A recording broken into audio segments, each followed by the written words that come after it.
let's introduce aggregate demand. So aggregate demand is the amount of total spending on domestic goods and services in an economy.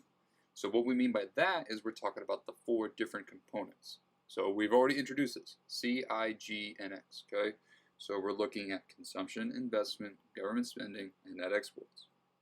So we're going to look at how much we're buying at different price levels. When we mean price level, we're talking about GDP deflator, or we're talking about CPI, how expensive things are, the price level.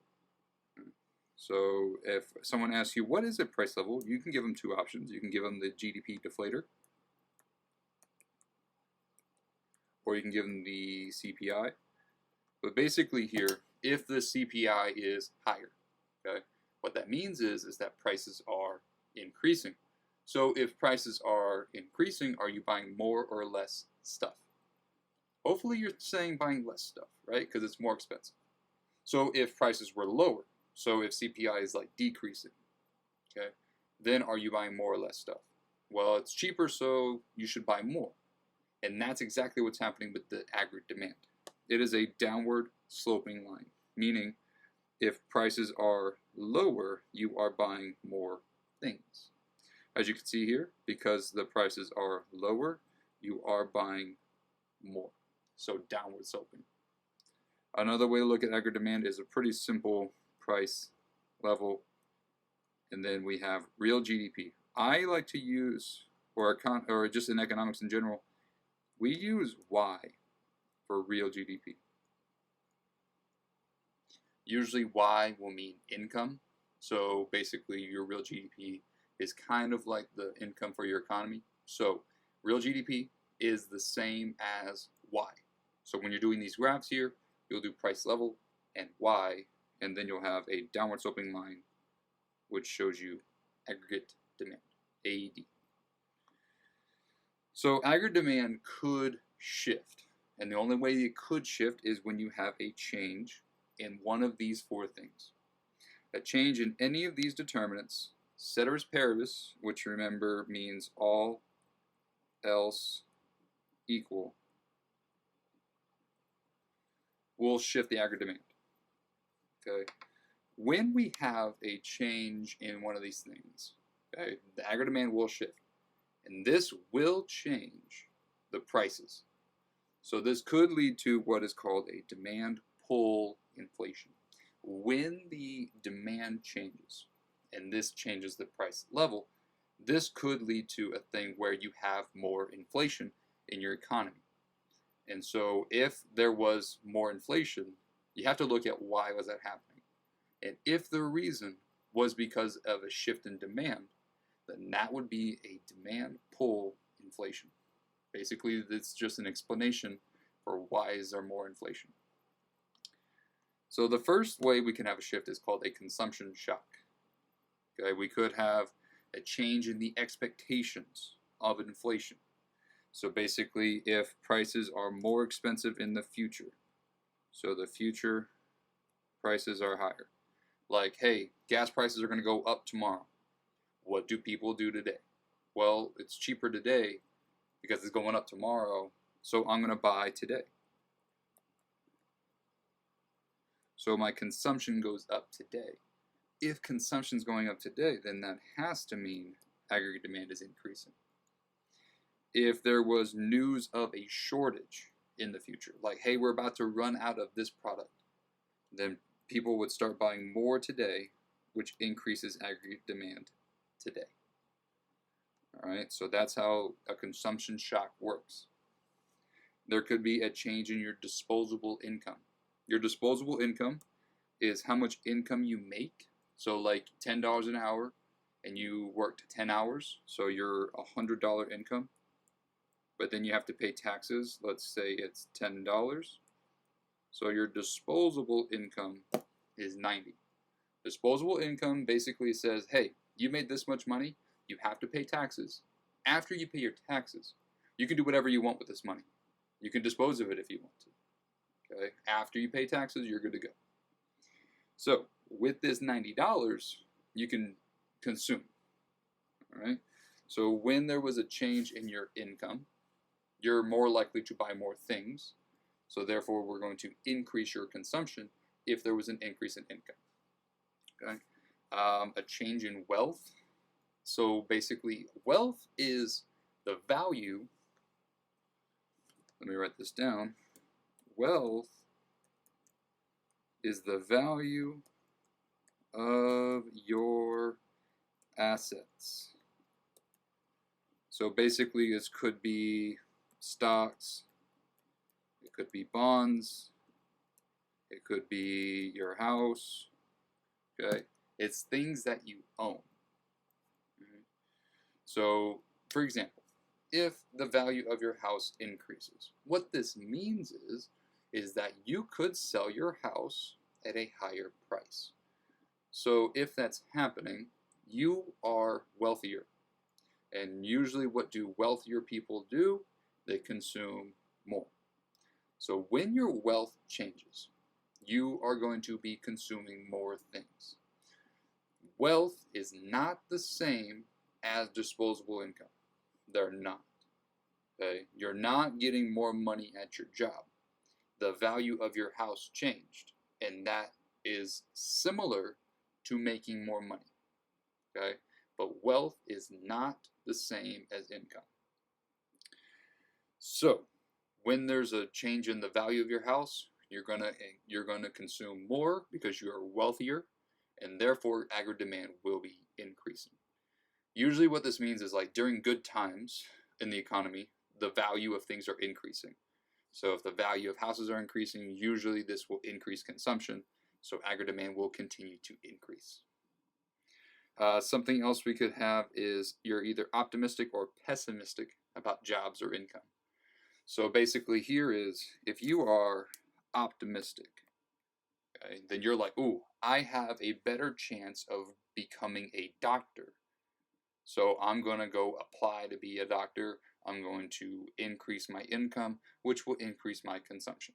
You could think about good job market opportunities. All right, and you're like, oh, I can do this. Or you can be pessimistic and you're like, you know what? I think I'm going to lose my job next week. And if you think you're going to lose your job next week,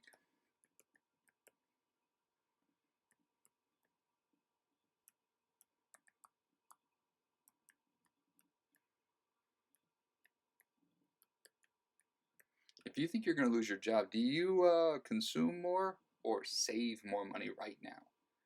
Hopefully, right now, you are saving more money because you're going to lose your job and you're not going to have an income. So if you're saving more, so S is increasing, and your income doesn't change. So your income doesn't change because you still have your job, but you're trying to save more money. If you're saving more, your consumption has to decrease. Okay? Because if you had two options, consuming or saving, and you save more, you have to consume less. So if you're consuming less, aggregate demand has to decrease. So that's how pessimistic job opportunities works. We could have a change in investment. A change in investment is going to change from a change in interest rates. So how this works is when you are investing, what you're doing most of the time is you're borrowing money from a bank. So you borrow from a bank.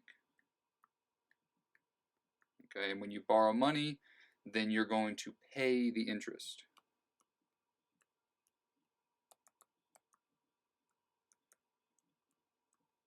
If the interest rate increases, the cost of the loan is increasing. And what do you do if the cost increases? You buy less things, right?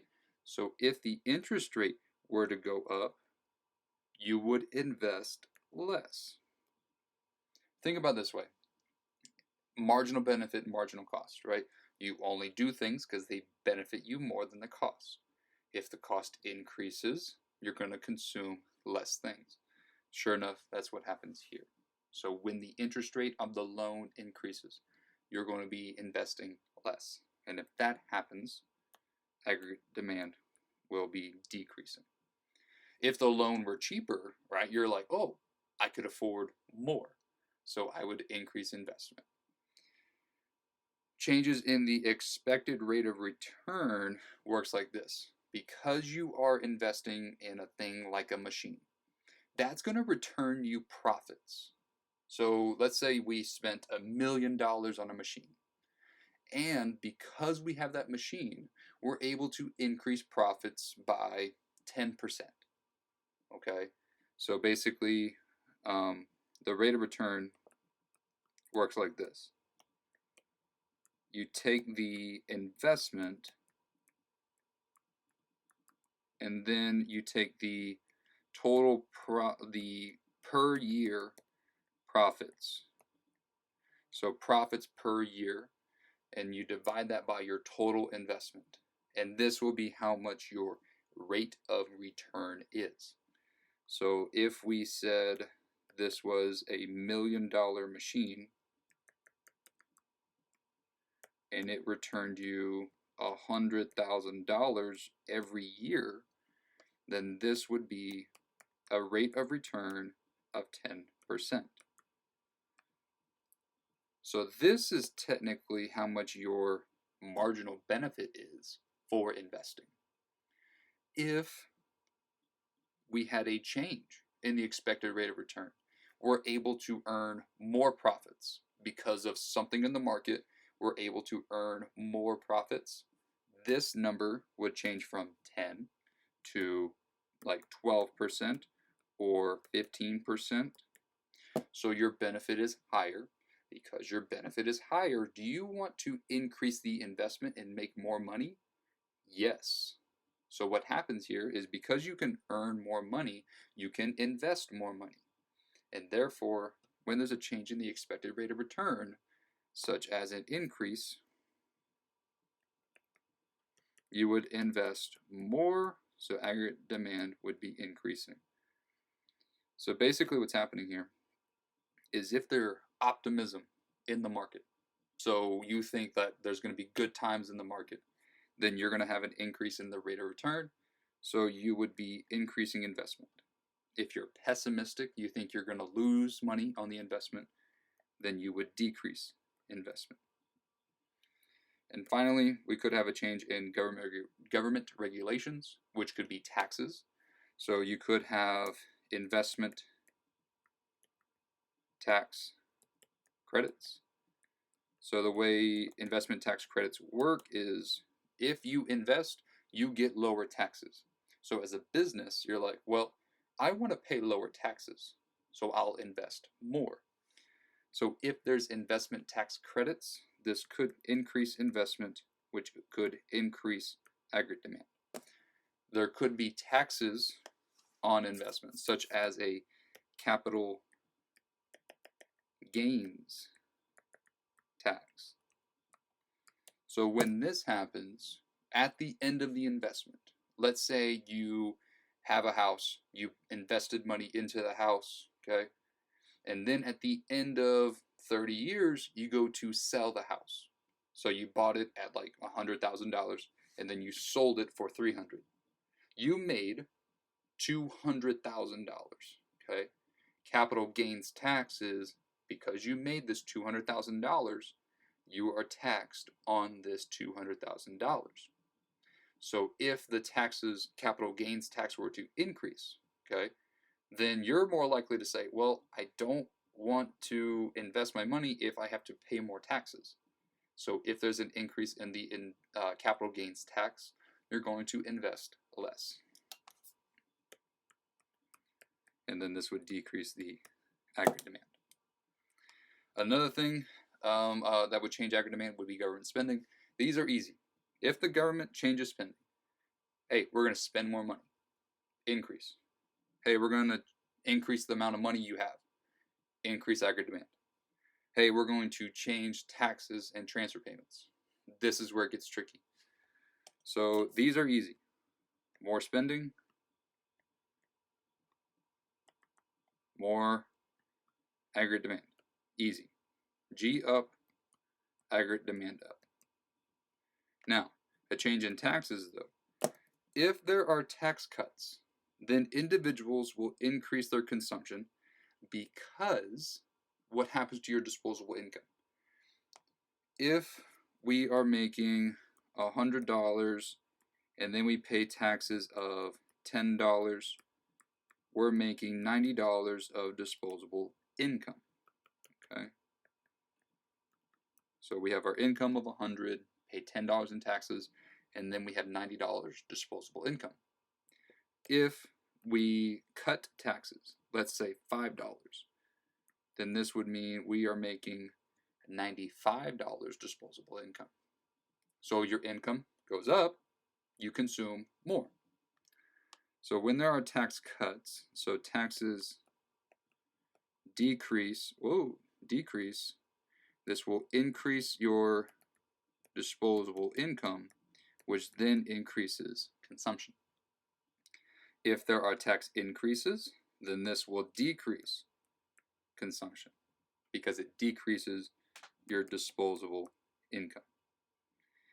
We could have a change in tax policies, such as the tax rates for corporations. So we could have those investment tax credits. We could have a capital gains tax change. All of these things will change the amount of aggregate demand as well. And finally, the different politics that you have. So if you have more of a command economy, this could affect your aggregate demand. If you have more of a market economy, this is going to change your aggregate demand as well because you don't have that government spending.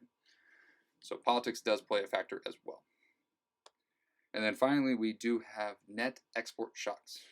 So basically, this is changes to other countries buying your things and you buying their things. If we have a change in the exchange rate, this changes the value of the dollar. So when the exchange rate changes, this changes the amount of t-shirts you can buy from another country. Like, you still have $10, but because of the exchange rate, you used to buy 10 t-shirts, but now you can only buy 5. So because the exchange rate changes, you're buying less. So therefore, we would have less aggregate demand. When there's a change in foreign income, what this means is that because their income is increasing, what do they want to do? Buy more things. So if their income goes up, they buy more of your things. So if there was an increase in their income, they're buying more of your things. So therefore, your exports increase. Okay? So you're selling more stuff to them. So therefore, aggregate demand will be increasing. We could have a change in consumer taste. So basically, let's say there was a brand new thing that was happening in Mexico. So it's brand new. So your citizens in the US are like, I really want to buy that thing in Mexico. So because your consumers' taste change, you're buying more from Mexico. And if you're buying more from another country and bringing it in, that's an import. And because imports are going up, you're sending Mexico your money and you're bringing the goods in. So aggregate demand would be decreasing because, remember, imports have a negative effect on aggregate demand. Finally, government regulations. So some countries do have a free trade. So if you have free trade, then you're like, let's just trade all day. It's free. Okay, I'll pay for the stuff. I'll buy the t-shirts, and I don't have to pay taxes for trading. Other countries do have tariffs. And tariffs are a tax on trade. So when we have a tax on trade, guess what? You have to pay more in taxes. You're going to buy less things. So because you're buying less things, this is going to decrease the exports, or it could decrease the imports. Okay, so that's something that will be changing the net exports. So therefore, aggregate demand will change. In the next video, we'll talk about aggregate supply. I'll see you there. Bye.